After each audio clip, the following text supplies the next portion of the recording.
Hola, ¿qué tal? Bienvenidos todos. Estamos continuando con los trabajos del centenario del artículo 3º constitucional. En esta ocasión tenemos el honor y privilegio de tener con nosotros a David Calderón, de Mexicanos Primero. Bienvenido, maestro David. Muchas gracias, maestro Antonio. Agradezco a la UPN la oportunidad de dialogar. Gracias a ti por estar aquí con nosotros. Esta organización conjunta entre el Senado de la República a través de la Comisión de Educación y la Universidad Pedagógica Nacional tiene por objeto conjuntar las voces expertas, hacer un catálogo de esas voces que representan diversos sectores de la sociedad, opiniones especializadas en el tema educativo, y el día de hoy vamos a hablar sobre calidad. El día de hoy nos toca diseccionar qué significa ese término de calidad, qué implicaciones tiene, y bueno, vamos a tratar de comenzar con esta discusión preguntándole, maestro David, en su opinión, en sus conceptos, ¿qué es calidad? ¿De qué estamos hablando cuando tocamos este término? Cuando hablamos de calidad educativa, nos estamos refiriendo a, digamos, un cierto contraste con la cantidad educativa. Típicamente, los gobiernos se vieron a sí mismos como proveedores de un servicio y por lo tanto, pues el valor de ese servicio estaba considerado en la amplitud de su alcance en la población, y entonces la meta fue constantemente ampliar la cobertura. Era una lucha contra el porcentaje de quienes estaban fuera de la escuela con respecto de quienes estaban dentro de la escuela. Pero más o menos a partir de los 90, en todo el mundo empieza la discusión de, ok, ya los incorporamos a las grandes masas a la escuela, ya no están excluidos de la inscripción, pero pueden estar lejos de alcanzar los propósitos de la educación. Entonces, de este enfoque más cuantitativo pasar a uno más cualitativo. Y sirve de algo estar tantos años en la escuela, y el cumplimiento de grados escolares se refiere también al desarrollo de la persona. Entonces, cuando estamos hablando de calidad educativa, estamos hablando de esas características del logro de los propósitos de la educación, y no solo la incorporación en términos porcentuales de la población, y no solo la extensión en el tiempo de años de escolaridad. Muy bien.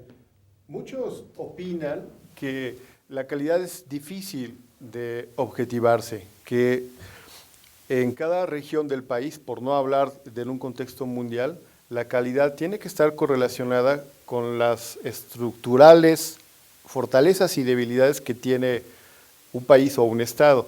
¿Qué opina al respecto? Yo creo que hay gran razón en esa perspectiva. Es un equilibrio entre aquello que es universal y aquello que es propio. A ver si me explico. En primer lugar, cuando hablamos de calidad educativa, estamos hablando de el logro de los aprendizajes, y no solo los aprendizajes cognitivos. Están también aquellos que tienen que ver con lo socioemocional, están aquellos que tienen que ver con la participación cívica, están aquellos que tienen que ver con la historia e identidad de la propia comunidad.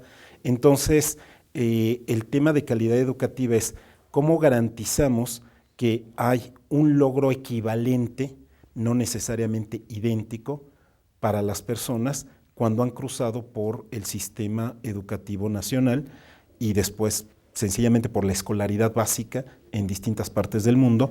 Cómo se convierte eso en, digamos, una especie de riqueza portátil, que si yo cambio de región, si yo cambio de estado, en el caso de México, si yo cambio de modalidad educativa, se viene conmigo, digamos, el reconocimiento de todo aquello que he alcanzado. Y por el otro lado hay una condición muy importante. La calidad está ligada estrictamente a la equidad y a la pertinencia. Es impertinente hablar, por ejemplo, de cambio climático en Chiapas si eso no está referido a la, por ejemplo, deforestación local. Mientras que el cambio climático en la Ciudad de México pues tendrá que ver mucho con la calidad del aire. Entonces, es muy importante que los chicos de cuarto año de primaria en la selva de Chiapas, como los de la Ciudad de México, tengan las nociones básicas de cambio climático, que no haya una discrepancia en cuanto a que sea una fortuna que a uno o a otro le tocó un profesor que puede invitarlo a ese conocimiento, que le puede dar ejemplos, que lo puede involucrar con actividades, y al mismo tiempo que ese profesor y el contexto de la escuela y el contexto de la red de apoyo a la escuela, que es responsabilidad de las autoridades, le muestre a cada uno qué es pertinente con respecto del cambio climático y no estar simplemente como con estándares genéricos, porque el niño genérico no existe, la persona genérica no existe, el ciudadano abstracto no existe, ¿no? Somos mexicanos, yucatecos y miembros de una familia al mismo tiempo. Muy bien. Conjeturando una ecuación que genere calidad, ¿cuál sería la variable decisiva o la variable que más influye? ¿Los maestros, la infraestructura, el gasto? Sin duda, todos los factores influyen, pero el determinante es la actividad del maestro. También me explico, es fundamental, si hacemos un análisis muy rápido de cuáles son los componentes estrictos de un sistema educativo, son las personas, las relaciones que establecen, el contexto material en el que se encuentran y la red de apoyo para que se realice el proceso educativo. Entonces, las personas tienen que llegar listas para aprender y listas para enseñar, y tienen que establecer estas relaciones de confianza y de exigencia que son las típicas del aprendizaje. ¿Por qué no confiamos la educación a los padres de familia? ¿Por qué no el homeschooling es la opción? Porque una nación democrática requiere de la diversidad y del respeto a la diversidad. Pero cuando esta diversidad no se puede conjuntar, cuando cada familia con sus propias ideas adecuadas o inadecuadas sobre la ciencia, la evolución, la religión, llevaran a sus hijos a una formación estrictamente según sus parámetros y no un parámetro acordado en la sociedad democrática, entonces tendríamos la multiplicación de los prejuicios y de las divisiones en la sociedad. Entonces necesitamos este campo común y entonces se lo tenemos que confiar a agentes designados por el Estado que representan a la comunidad.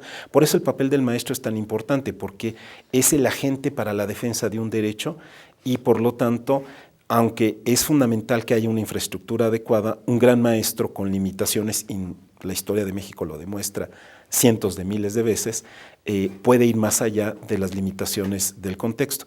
Digamos, desde la mismísima historia de el pastorcito de Guelatao, que tuvo grandes maestros, hasta el mundo contemporáneo, encontramos que es fundamental apoyar la infraestructura, pero no basta. Es fundamental tener mejores planes y programas, pero no basta. Es importantísimo que el financiamiento sea justo y suficiente, pero no basta. Lo que es determinante es la activación del maestro. Muy bien. Muchos opinan que la calidad comparte ADN con el fenómeno de la globalización, en la medida en que se trató de establecer un estándar de calidad que permitiera la convivencia mundial, las interconexiones, sobre una base sólida de habilidades y conocimientos. Sin embargo, en los últimos tiempos ha habido resistencias hasta estos procesos de globalización, que uno incluso pensaría que hay señales en sentido inverso. ¿Deberíamos de redefinir la calidad educativa ante estas resistencias para la globalización? Sí, yo creo que hay que, digamos, redefinir la calidad enriqueciéndola y ampliándola. Precisamente con esta exigencia de que no fuera solo la cantidad, que no fuera solo, digamos, los sistemas de enseñanza, los servicios ofrecidos por los gobiernos, sino el resultado en las personas, lo que se destacara en el proceso educativo, nos llevó a una reflexión mundial en donde lo que era más fácil de medir es algunos aspectos, especialmente el dominio de la lengua y el pensamiento matemático, porque eso se puede estandarizar, se puede universalizar. Claramente la regla de 3 no está ligada a la cultura del sudeste asiático. La regla de 3 es una formalización de la realidad que el Homo sapiens puede dominar o no. O el tema de, en el uso del lenguaje, el que uno comprenda una lectura, si está en la propia lengua o si domina alguna otra, eso también no está sujeto a interpretaciones, digamos, tan semióticas como de eso que resulta, sino sencillamente captar quiénes son los personajes de una historia, pues es fundamental, es como un dominio bastante instrumental y utilitario del lenguaje, pero sienta un parámetro. Entonces, el hecho de que evaluaciones como TIMSS o PISA o PIRLS se hayan convertido en el referente de la calidad educativa tiene una ventaja, universaliza, tiene una gran desventaja, empobrece. Entonces, así como no hay, digamos, básculas para niños desnutridos, y tener una báscula universal nos permite intervenir adecuadamente y entonces que los niños de la selva de Chiapas dominen o no dominen la regla de tres sí es crucial para el mundo contemporáneo, sí es crucial para la supervivencia de su cultura, pero claramente no basta para nombrar todo el fenómeno educativo. Entonces se debe enriquecer con las otras perspectivas que tienen que ver con la identidad, que tienen que ver con los aprendizajes no cognitivos e incluso con los cognitivos que van más allá de lengua y matemáticas. Muy bien. En nuestro país a veces sucede que tenemos diagnósticos acertados de la política pública, podemos elaborar un diseño ad hoc y nos falla la implementación. En el momento de la implementación algo pasa con la política pública. En concreto, con la reforma educativa tenemos ya insertada la calidad en el texto constitucional, tenemos una política pública que empieza a desdoblarse, pero ¿por qué siempre nos falla la implementación? Creo que nos falla la implementación sobre todo por dos dimensiones. Una, porque seguimos arrastrando un sistema vertical y autoritario de manejo de la política educativa. Son pocos los que la definen y después cuando la definen sin márgenes de articulación con las realidades locales.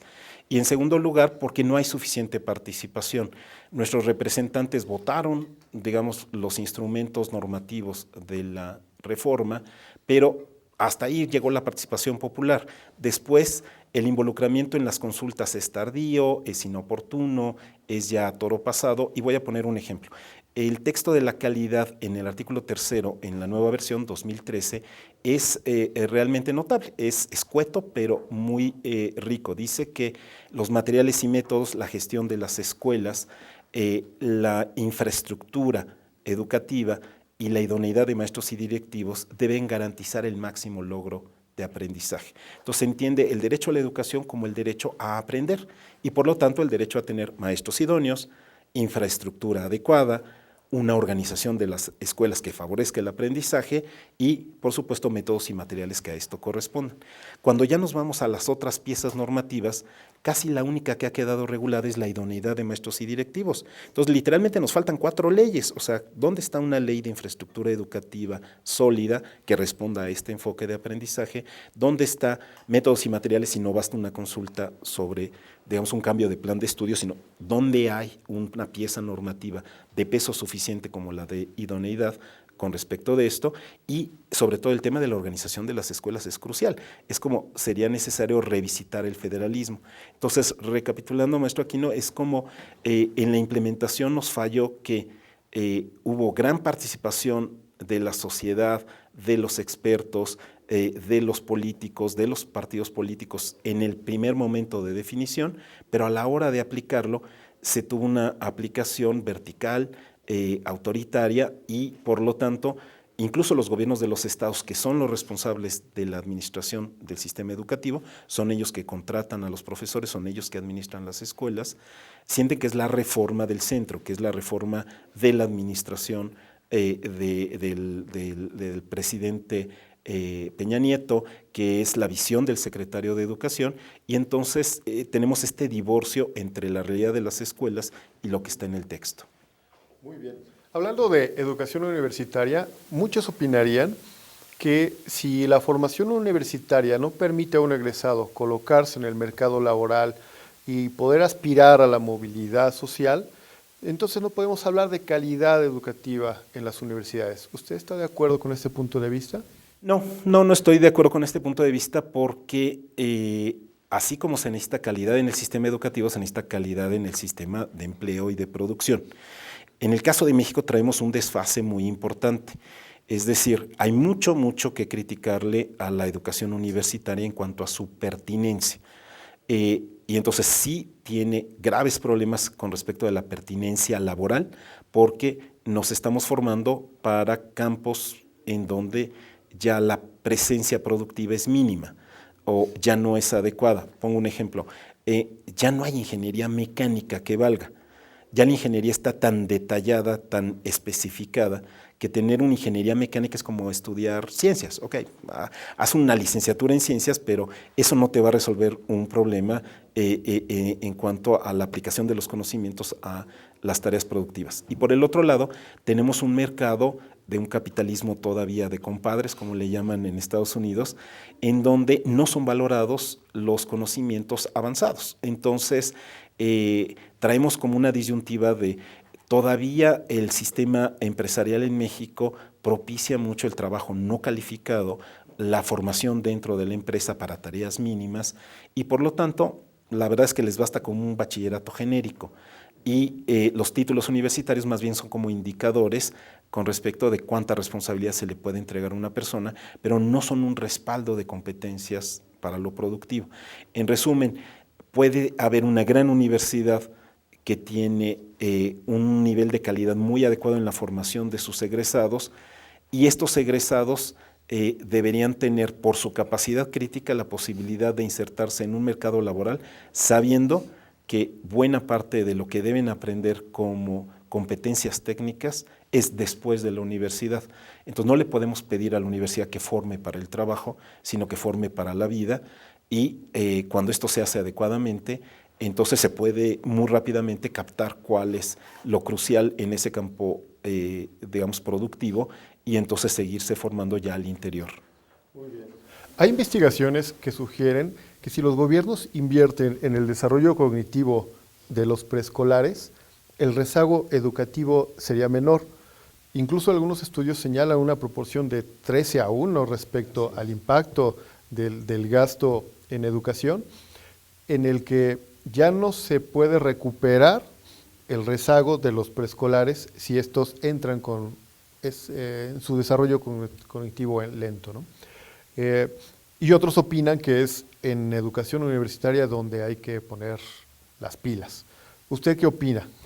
La verdad es que justo yo me inclino por la inversión en primera infancia y creo que no es solo un tema de opinión, es decir, el grueso de la evidencia muestra que nos guste o no nos guste, soy universitario y muy orgulloso, pero el sistema universitario es un sistema aristocrático, es un sistema que no acabó de digamos, desalojar las expectativas de privilegio que tuvo tradicionalmente en el siglo XIX y principios del siglo XX. Entonces, aunque se ha masificado la universidad sigue siendo un espacio de privilegio.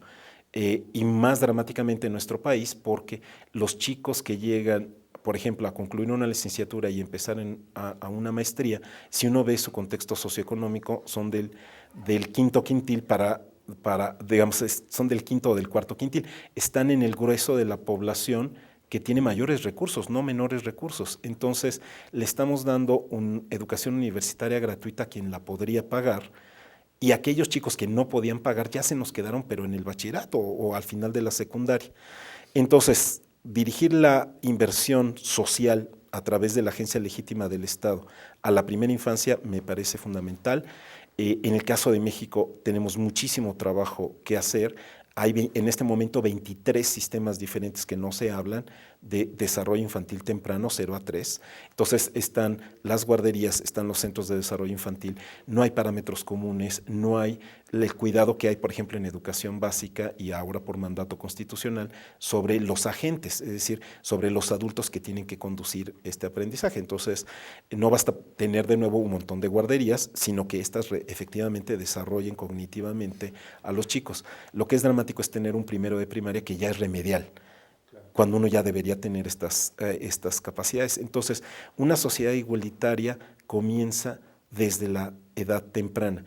Si todavía tenemos ligado que nuestro nivel educativo está relacionado con el nivel de ingreso de nuestros padres, todavía no tenemos una verdadera educación pública y la primera infancia es una gran promesa de emparejar el terreno para la siguiente generación desde muy temprano y no hacerlo como tardíamente ya en universidad, que también se logra, pero para una fracción mínima de la población.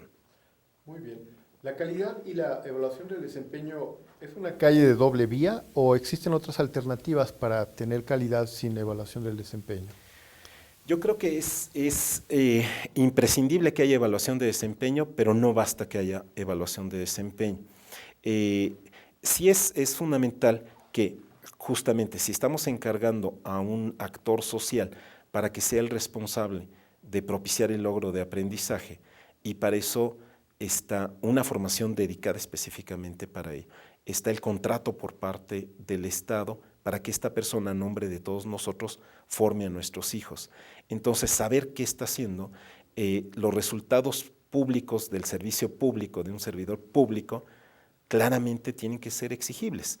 Por el otro lado, el pensar que todo se hace una pirámide invertida y cae sobre el profesor. Voy a poner un ejemplo concretísimo. La nueva generación de profesores está en un momento de preocupación y a veces de desánimo porque se les exige una doble evaluación al primer año, al segundo año, antes de hacer un nombramiento definitivo, y sin embargo, la gran mayoría de ellos no recibieron tutoría, al menos la mitad no recibieron. Falta ver la calidad de la tutoría, pero no recibieron tutoría. Entonces el Estado mexicano está incumpliendo con una responsabilidad para ser exigente, y entonces sí es de doble vía en el sentido de que el desempeño para la calidad solo es posible cuando todos son responsables y a todos es exigible. Y entonces no hemos visto un secretario de Educación estatal o un responsable de servicio profesional docente que sea removido por su incumplimiento, es decir, por su falta de idoneidad. Entonces, yo creo que los maestros de México están muy convencidos de que si es un sistema justo, nos podemos evaluar, pero el sistema justo significa que sea pertinente por un lado y en segundo lugar que nos involucre a todos transparencia, a todos exigencia de desempeño, y claro, en la calidad educativa va también el tema de métodos y materiales, el tema de infraestructura y el tema de organización de las escuelas. Muy bien. En otros países el debate sobre calidad educativa se está enfocando a la adquisición de las nuevas habilidades para este siglo. Nosotros estamos rezagados en cuanto a este debate, estamos todavía discutiendo temas que ya se discutieron en otros países que van más adelante que nosotros en educación. ¿Este rezago pone en riesgo al país? ¿Le parece decisivo este momento? Sí me parece decisivo, y creo que necesitamos exigirle mucho más al proceso de nuevo modelo educativo, como se ha llamado, este cambio de planes y programas, porque es cierto que se está reduciendo su enfoque temático.